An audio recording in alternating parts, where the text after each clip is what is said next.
everybody seems to want their action so darn low, to me, that it's almost ridiculous. Yeah, I don't know how to put it into words that make sense to people, but you can't have it laying on the fret. I mean, you can get it close, but you can't have it laying right on the fret.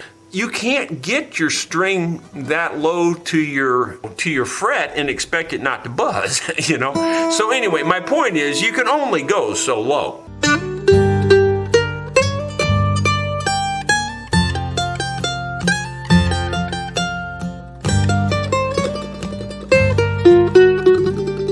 Hello my friends, Jerry Rosa here in the Rosa String Works Workshop. Going to start on another project. And this happens to be a custom-built guitar.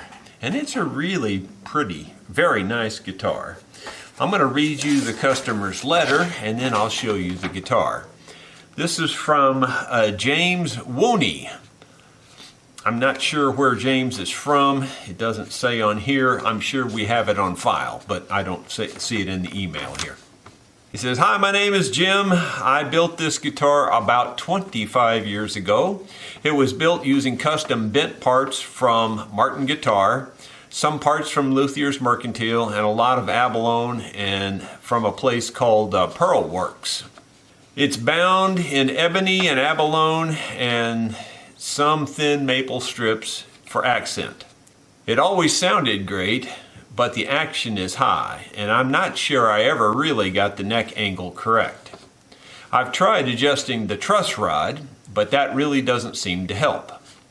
And, you know, my editorial comment is, and I'm saying this not to pick on the customer, I'm saying it for your information out there watching. The reason that doesn't work is the truss rod doesn't change the neck angle at all. It doesn't have anything to do with the neck angle. Period. Zero, none. Just so you know.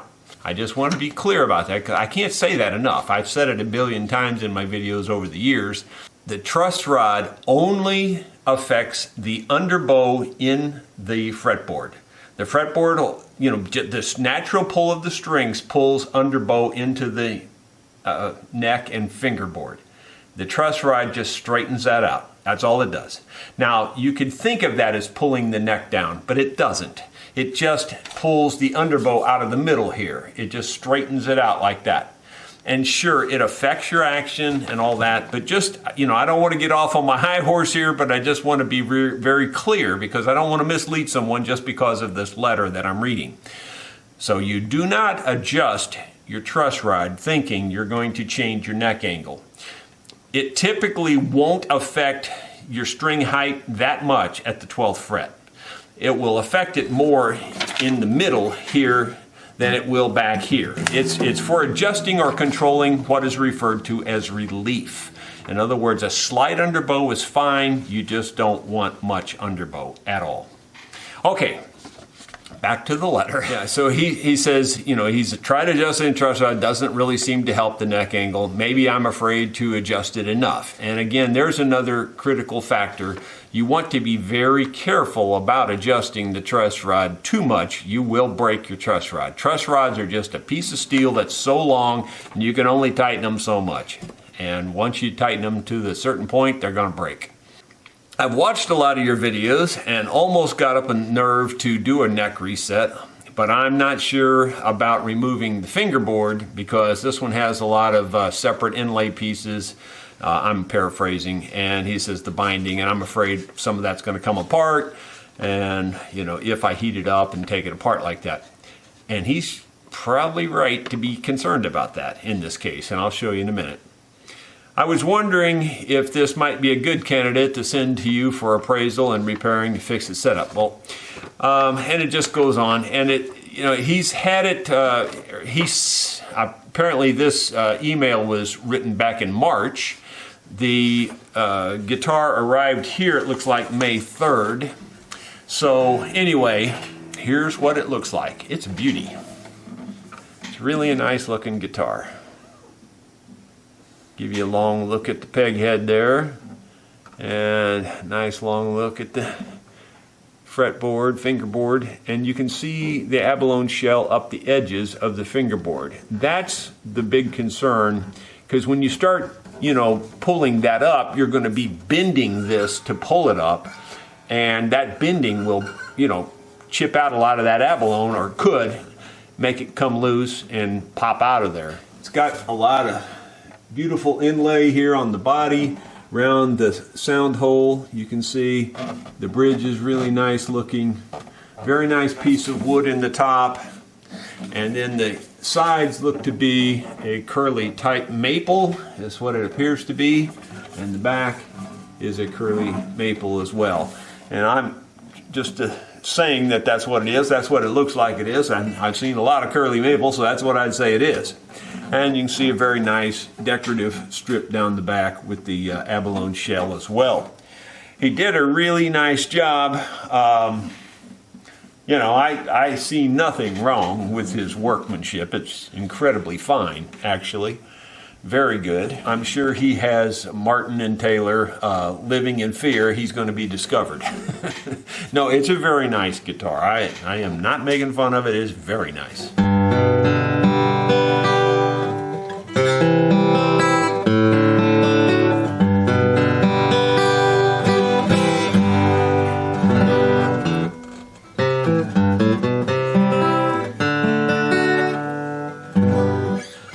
Okay, my first impression is the action is a little bit high. It's not crazy high in my opinion.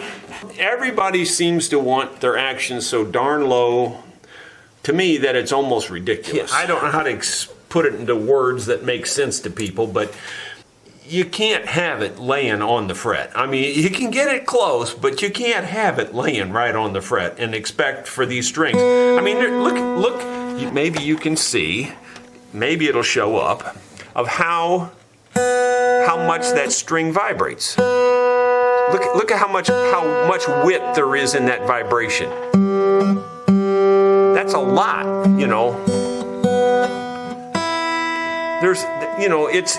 it vibrates in a path like this wide, You can't get your string that low to your fret and expect it not to buzz, So anyway, my point is you can only go so low. I'm not saying this is that low. It is on the edge of being high, don't get me wrong. Let's measure it and see. I'm just talking off the top of my head right now just to give you some pointers and ideas. It probably is a little high. I'm not 100% sure which one the 12th fret is. I believe it's this one, but I'm going to count them just to be sure. 1, 2, 3, 4, 5, 6, 7, 8, 9, 10, 11, 12. The only reason I count them in addition is because who knows how someone built something and they might have got it one off or something. Okay, so it's not crazy high. I didn't think it was. It's at 95 thousandths. Now 95 thousandths is not crazy high. Yeah, you can get it down around 80 or somewhere in there, and that should be okay. This side here is not that high. It's at about 90. You can get this side down around 70 or so. I think he's got plenty of height on his saddle to adjust that. In my opinion, that's the way we ought to go. I don't think we ought to do a crazy neck reset and go to all that destructive process, especially with a fingerboard like that, because all that inlay is subject to pop out of there. Always, in my opinion, always do the easy thing first. And the easy thing in this case would be to adjust the saddle. And I believe there's plenty of room there to get this down to the proper playing height. Let's check the nut end. It actually kind of feels a teeny bit high, but I don't think it's real high. So let me just find a pick here that I can use. This is a 16 thousandths pick. It's Martin Light, in case you're wondering what I'm using. I know it's 16 thousandths because I've measured it. So that's a good one to use as a gauge. That should it should basically touch your string when you slide it in at the first fret. Okay, it doesn't, see? So that's a little high, that's a little high, that's a little high. This one's not too high, but it's a little high. Just a little high. And this one's just about right on. So the G is just about perfect. We don't want to mess with the G. but the other 5 strings look like they're high to me, and I kind of felt that when I played it. All right, so with that in mind, and we're not real high here, so let's just talk real quick about the math on this in case anybody doesn't quite understand it. It's really pretty black and white on the math. So what we do is we measure the 12th fret again, and let's try to get the most accurate measurement we can get.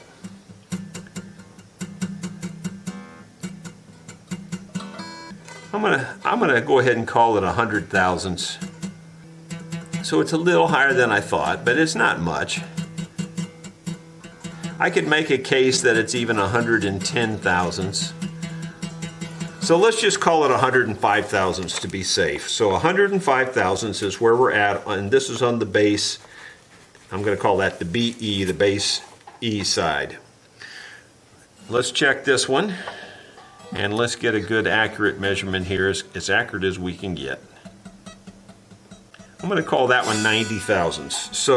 So we've got the treble E, and that's 90 thousandths. Now, it's just my opinion, you don't want to go a lot lower than 80 thousandths here. That's just my opinion. You can go lower, and it really depends on whether you're a hard player or a soft player. If you're a real soft player, you can go some lower.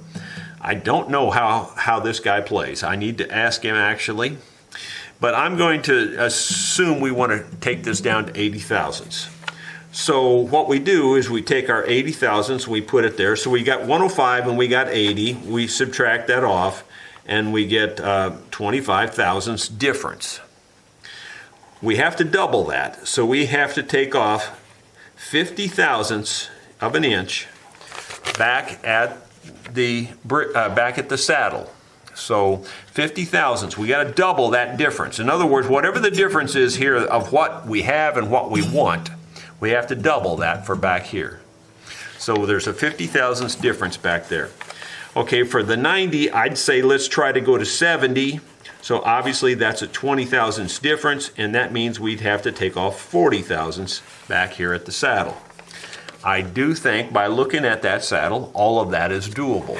That's the first route to go. Now, the second thing to understand about this is what strings he has. My guess is he's got lights on here, and that's what I'd recommend. Let's see, let me double check here if I can find my calipers. They leap all over the place, but in this case, they were where they're supposed to be. Okay, so let's just see what he's got. All right, I'd say this is a 52 or something. Actually, it's even lighter than that. It's a 49, so that's pretty small. I'd say this must be about a 10, and it is. It's right on the 10. So he's got, I would call them at least custom light strings on here. In fact, he's actually got a little lighter than I typically would set it up for. But, it should work just fine. So I'm not going to adjust this. Since this is pretty close, it's going to go a little tiny bit lower when we lower this down. So I don't want to mess with this yet until I get this closer back here. So that's what we're going to do. We're going to work on the saddle first. We'll pull the strings out and pull the saddle out, and we'll adjust this to the right height. So here we go. I've loosened the strings and have them laying off to the side here. So now we should be able to pull the saddle out. I've tried to grab it by hand and it's pretty tight. I'm going to take these side cutters. I'm just showing you this as a technique. You got to be careful. You do not squeeze them, but you can grab a hold of this very lightly, and then you can just lift the back end of this and lift it right out of the slot really carefully. And if you do it lightly, you won't leave a mark or anything on there. It doesn't do anything to it. It doesn't hurt it.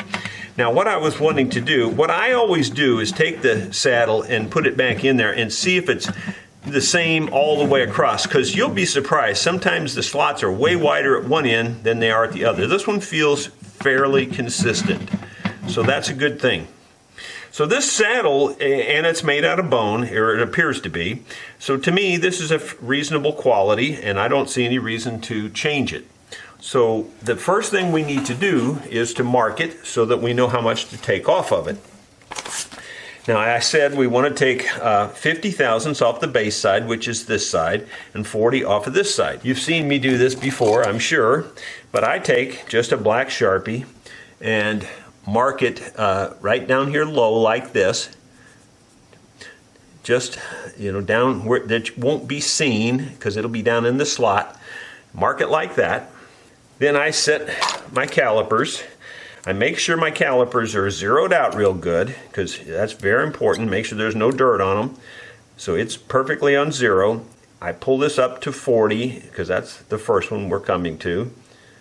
And I try to get it right on 40. It's a little difficult. There's 40 and a half. That's close enough. A half a thousandths is pretty doggone minimal.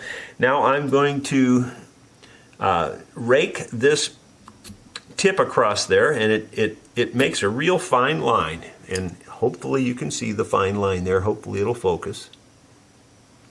And that little fine line is perfect. Now we're going to just bump it up another 10 thousandths, which is not much at all. And we're going to take off 50 thousandths. And there's 51. There's 49 and a half is 50. It jumped to 50. Well, went back to 49 and a half. It's jumping between 49 and a half and 50. It can't make up its mind. All right, and then again, I just rake it on here very lightly. And so now I can just lay this flat on my sander table, slide this right into the disc sander until it touches those lines, and then I stop. It's just that simple, very simple. So I'm going to go do that. I'm going to do that off camera because there's no point in trying to show that anyway. You just lay it down flat like this and just slide it into the disc. You got to be careful that you don't burn the end of your fingers off. Got it sanded off to those marks. You just got to put your close-up glasses on and watch it slide right up to the mark and stop. And then you're done.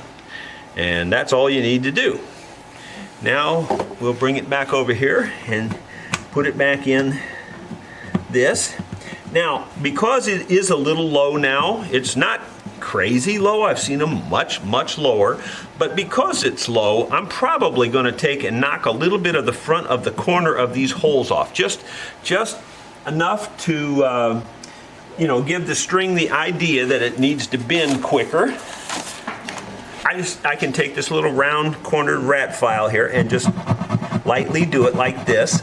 I can do it with a Dremel tool. I've done it many times with the Dremel tool. If you do it with this, you got to be very careful that you don't come out of the hole and poke a hole in it somewhere, because that does happen. You got to be careful. This will keep the string from bending so sharply. Let it have a little bit better bend to this low saddle now. Now the saddle, and I'm calling it low. This is not that terribly low, actually. This is pretty decent, really. Part of the reason is these holes, they don't have a big distance to go here, and it's an abrupt change for the string. So just a very light touch right here helps that out. Plus, I like to have it just a little wider, because that way the string slides in it very good and it doesn't get pinched, caught.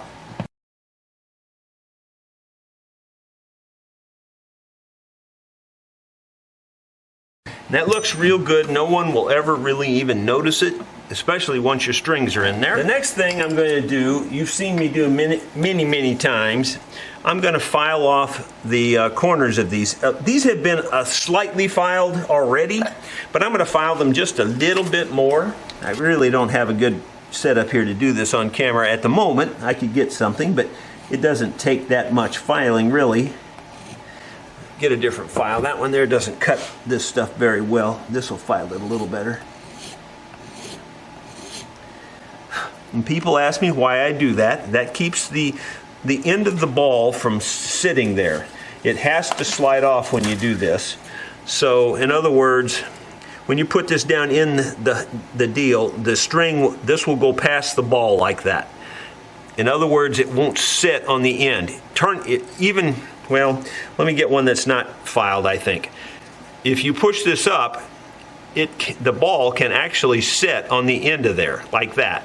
These are a little bit rounded on the end anyway, so they're not too bad. The ones that are really square on the end are real bad. But the ball can kind of sit on the end of there. If you file that off, it can't. It just slides right on past. So that's why I do it. It's just an extra precaution. I've been in many circumstances where I've watched these pins go flying across the room, where people have actually strung their guitar up with the ball sitting on the end pin like that. Just takes just a second to touch them up. Not a big deal at all. You don't have to go crazy filing all day long here.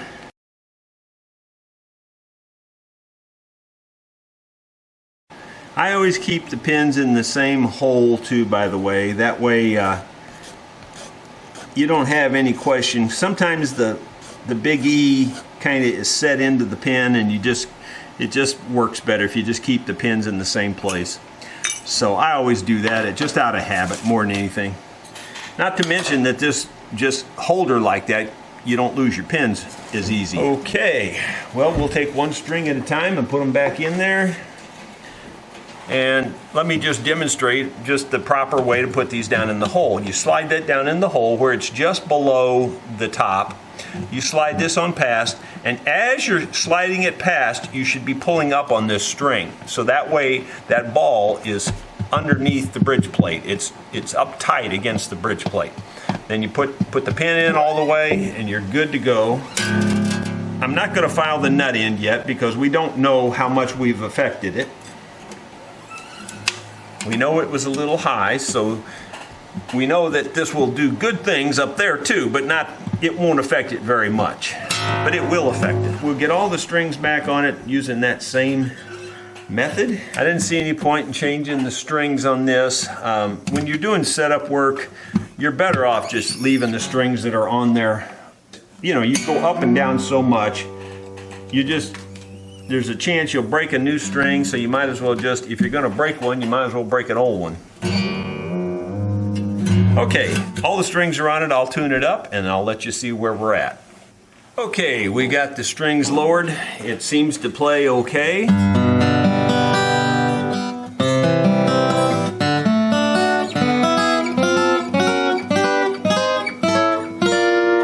No buzzing, so I think we're good there. Let's just check our work and see if we actually got it down to the places we thought we were going. So let's check this now. Right about 83 thousandths. That's pretty darn good. And this is right about 75 or so thousandths. That's pretty darn good, really. It could go a hair lower, but for my money, I'd leave it right there. That's where I would leave it. I think that makes sense to me. I will talk to the customer and make sure that he's okay with that. All right, so let's check the action up here. Okay, the big E is still high. I'm going to drop that down. When you're filing these up here, the most critical thing is that you don't rock this. In other words, you don't do this. You keep it at the same exact angle the whole time, and the very last place you want the string to ride is right here on the back edge. Now, I can already tell you that that's not the case here, I don't think. I've started filing there. And if you can look really close, and you have to look really close, but you can see pencil mark on the front of that groove and on the back of that groove, but the white is moved out of the middle. That indicates to me that it wasn't filed perfectly flat at a perfect angle. So you want to hold this really steady at a real steady angle and file it the full length of the groove in one perfect angle. The angle approximates your headstock. It doesn't have to be exactly the same angle, but it needs to be something pretty similar. After filing it just a little bit, I'm going to check it here because, you know, the first check is mostly just to get the groove trued up. And we're still a little tiny bit high. I'm going to go ahead and take it down just a little bit more.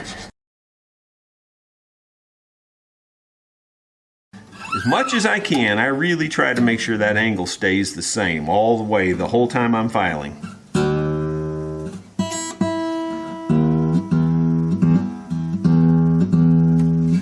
So let's see where we're at there now. You know, if I'm splitting hairs, we're still just a tiny, tiny, tiny bit high. And I mean, like, you know, you could live with that right there, but why not take it down just a little bit more? But you want to be careful about taking it down at the nut, because once you go too far, you're too far, you know, and you can't really undo that. Yeah, I know about all the tricks about raising it with CA glue and baking soda and all the different tricks. I know all the tricks. But the fact is, I don't use most of those tricks because I don't want to set it up that way. I want to set it up correct from the beginning. I'm not saying I'm above using those tricks. I will do them on occasion, depending on the value of the guitar, who's using it, what it's used for, those kinds of decisions. I will do the baking soda trick under certain circumstances, but only under certain rare circumstances.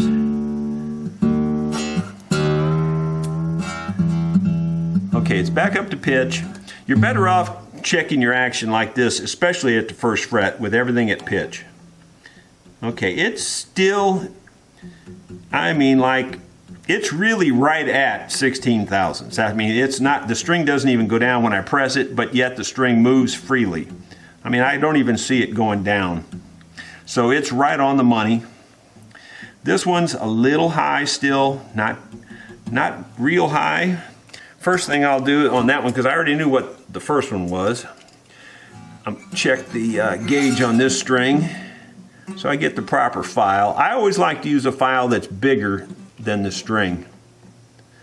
It says it's 40 thousandths. My one right above that is my 50 thousandths, so I'm going to go ahead and use the 50 thousandths on it. I'd rather have, you know, a bigger slot than a small slot any day. I don't want them binding in the slot. And again, I can tell this one's not one perfect angle again. Once I get to that perfect mark there, I'm going to stop and check it again to see if we've affected it.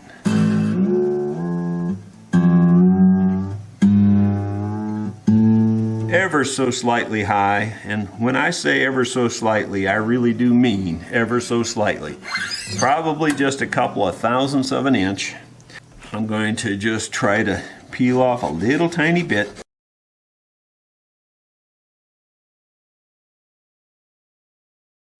Still moving just the tiniest amount.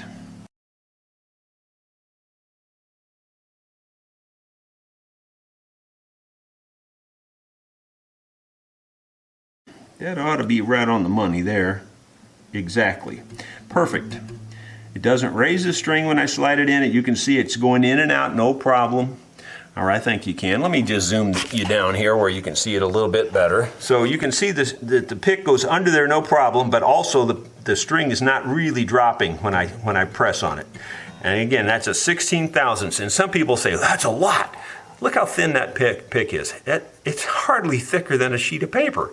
It's tiny thin. It's super, super thin. Well, let me go ahead and do this third one on this side. Yeah, it's actually fairly high.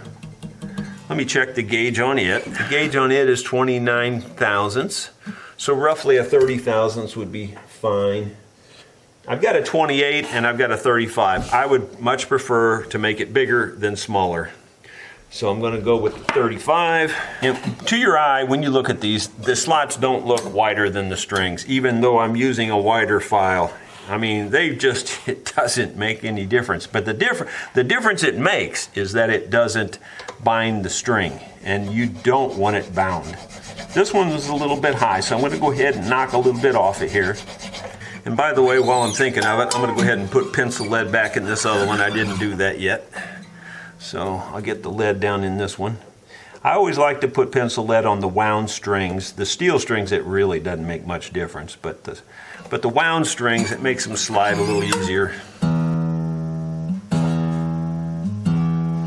Try to keep them up at about pitch there too, to really test them.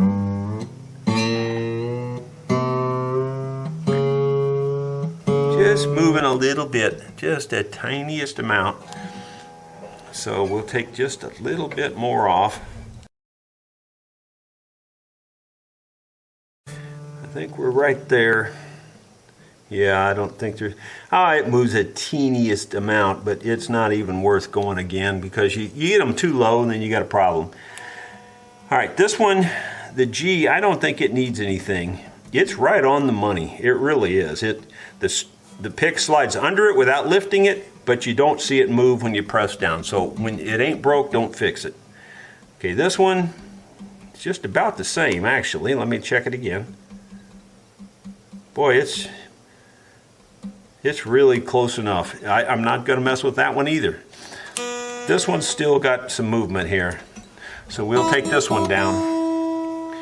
Now, in this case, I'm just going to go to my smallest file, and it's a 16. Now, I know this is a 10, but that's okay. Again, I'm fine with that. It's close to pitch. I'm not going to take it all the way. I don't want to break these strings if I don't have to. Well, that's really close.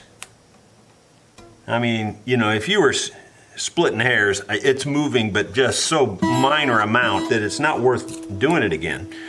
You could just create a problem that you don't need to have. Even looking up close, you can see that I'm barely moving the strings, even to the first fret. You know, I mean, they're just barely moving. 16 thousandths is nothing, folks. So if you get it set to that, you're doing good. Okay, so let's check it back here at the 12th fret, because adjusting those things will affect the 12th fret a little bit. Not a lot, but a little bit. But see, it's really nice now. I mean, I'd call that 79 to 80 thousandths right there. So that's really good. This is now about 73 or 4 thousandths. 73 or 4 thousandths on this one and about 80 thousandths on that one. So to me, that's just about as good as it gets. I wouldn't set up much lower than that. Now, I'll talk to the customer in case he's one of those people that feels like it's got to be laying on the fret. But to me, that's really good action. So, my friends, I've got this thing tuned up. In fact, let's just check the tuning one more time just to be absolutely sure.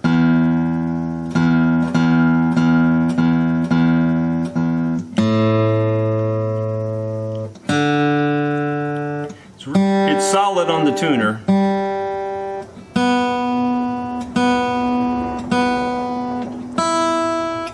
Very good.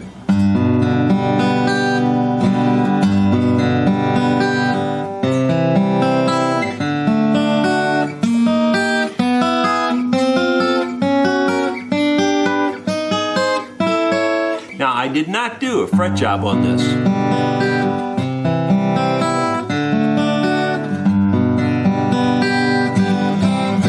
I will talk to the customer about the fret job to see if he wants me to go ahead and perform one. You've seen me before. I always say you do what's needed to be done. Don't do anything extra. There's no reason to.